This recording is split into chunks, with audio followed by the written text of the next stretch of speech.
Eu ensino advogados cíveis a ganharem dinheiro de forma rápida, descomplicada e sem precisar de alvará. Essa é a terceira aula do método 4x4, em que eu te mostro o passo a passo da notificação extrajudicial. Se esse conteúdo fizer sentido para você, curte o vídeo, compartilha e também acompanha o nosso canal. E você ainda pode acessar o link na descrição desse vídeo para adquirir o curso completo.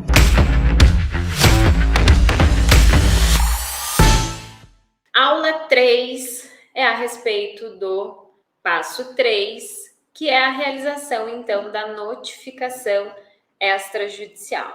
Vou compartilhar com vocês o material da aula de hoje. Tudo certo, né? Perfeito, então. Bom, a respeito da notificação extrajudicial. Então, dentro do procedimento do método 4x4, vocês vão realizar a notificação na terceira semana. E essa notificação, para que ela serve? Qual é a finalidade de uma notificação extrajudicial?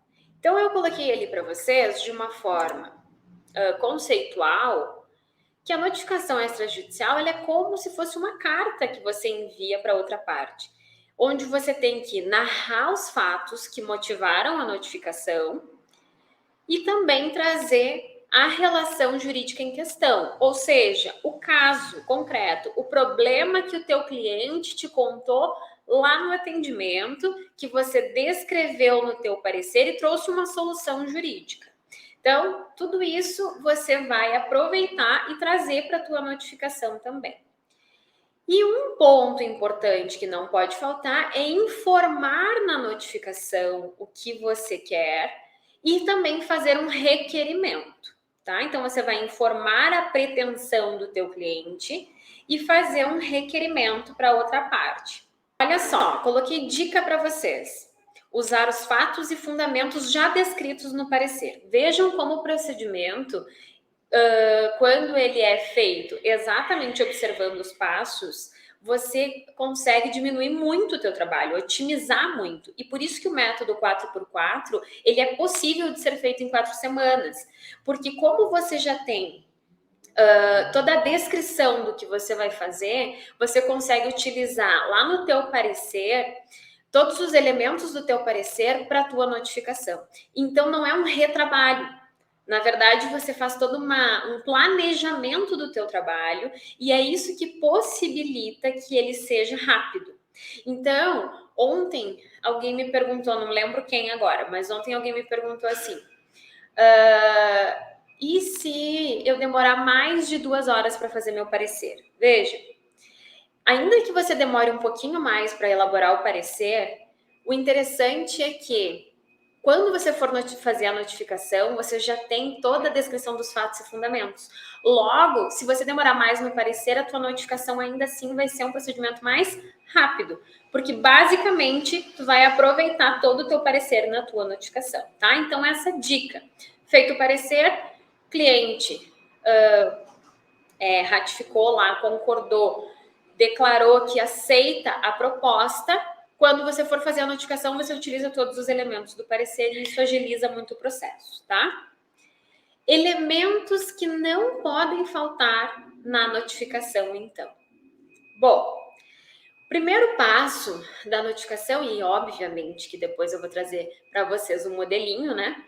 É você qualificar as partes. Ou seja, você vai descrever quem é o notificante e quem é o notificado, tá?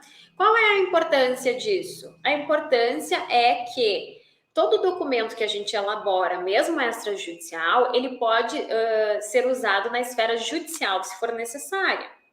Então, você tem que trazer a qualificação das partes de uma forma que, caso você precise usar lá no processo judicial, o juiz tenha certeza que aquela parte que você notificou realmente é o réu do processo, que o notificante realmente é o autor do processo. Então, tem que estar ali com os dados das partes, né?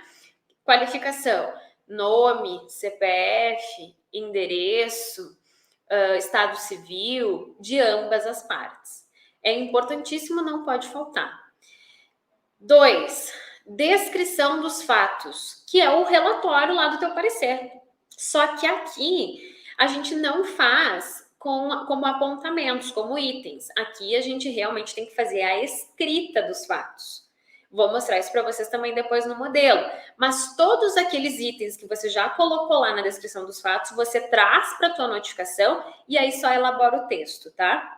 Então eu coloquei, você deve descrever os fatos que lhe foram contados pelo cliente. Uma outra questão, depois eu vou mostrar para vocês a importância de fazer isso na notificação e pegar de novo a ratificação do teu cliente.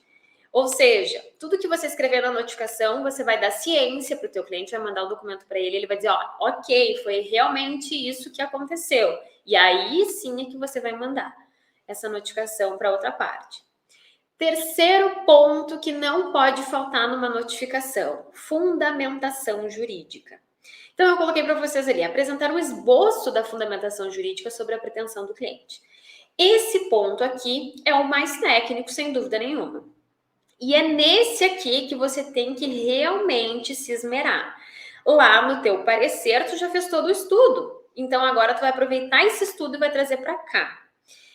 Olhem só. Se você apresentar a descrição dos fatos de uma maneira clara e a fundamentação jurídica de uma maneira segura, o que vai acontecer com a outra parte? Até a outra parte vai se convencer que é melhor ele resolver esse problema antes que ele tenha que sofrer uma ação judicial. Entenderam? Então, a fundamentação jurídica aqui é o que realmente faz com que você consiga trazer a outra parte para um acordo extrajudicial, para que você consiga colocar ele na parede. Vejam, a maioria dos casos de pessoas que recebem uma notificação extrajudicial, elas vão entrar em contato com um advogado.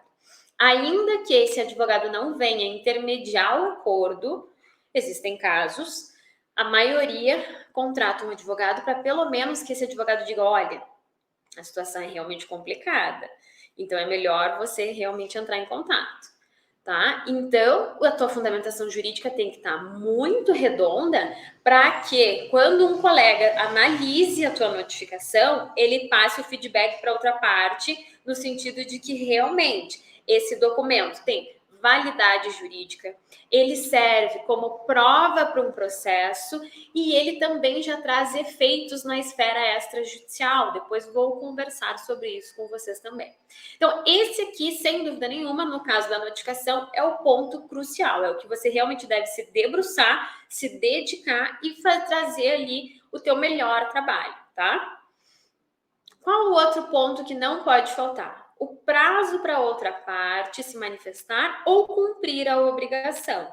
Então, lembre, a notificação eu trago uma informação e um requerimento. Logo, se eu trago um requerimento, eu tenho que dar um prazo para a parte cumprir, então, o que eu estou pedindo.